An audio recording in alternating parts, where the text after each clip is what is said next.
लगदा जिन्नी पाक फौज इंडिया ते गहरी नजर रख रही। इन्हें कर लिया ना हमला ते भजदा ना, स्वाद ते तस सी ना, थोड़ा जगह नूं आउंदा। हाँ उत्थों भज गया परां, जिवें वांझू नहीं खेडदे मुंडे, ओ बोलो वांझू या बांदर किला वेखिया, जिहड़े कमजोर मुंडे हुंदे सी ना वो पिछां खलोते रहिंदे, छीतरां दे लागे नहीं आउंदे और कड़े कढ़ाए फड़ के खलोते हुंदे। क्यों जी? इन्हां दी मिसाल इंडिया दी होए, ये बांदर किला खेडन लग पिया ते पुत्र जदों हुण तैनूं असीं कराया ना हज है, तेनू लगेगा पता। हाँ नानी याद करके मैं मैनू अपील करना मोदी नू, हया कर, असी तेरी धी लई शवेब अख्तर ने, वो की नाम है सियालकोट, शवेब है, शवेब मलक है, सानिया बोलो इनू पता ही, इनू मक्खन मैं जान के ना लिया सी, उंजदा भी मुंडे भला पुछदे कहीं दे जान दे।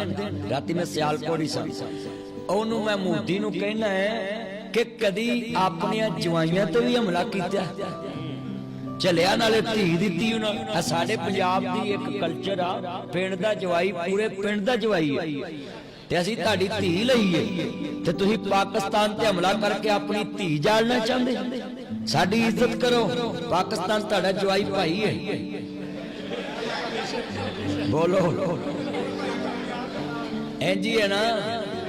मैं ऐला जांदा cricketer, I like you, I salute you cricketer कि तू काम ते चंगा कीता है।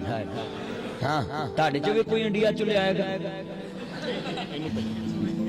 नहीं इंडिया चों भी कोई लिआओ बुढ़ी कि इत्थे मोबाइल ते घेरी आउंदे जे।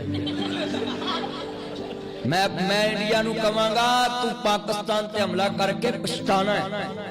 हाँ एटम बंब साडी कौम ते भाई मेहंदियां ते इन्नी फैरन करदी है कि मुंडा सवेरे जेल हुंदा है, लाड़ा सही गल, लाड़ा जेल हुंदा है, छुड़ाउणा पैंदा लाड़े ते तू साडे नाल पंगा लैण दे।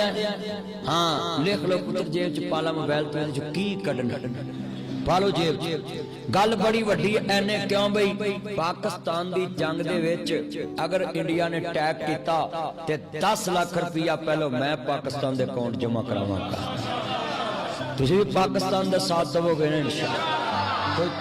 कोई तुसीं भी पैसे पूसे जमा कराओगे ना? आ जिहड़े मुंडे पैकेज पुकेज लाउंदे ने उन्ने दिन ना लाया ते पाकिस्तान दी मैं जेब च पा मोबाइल पुत्र गुफ्तगू सुन।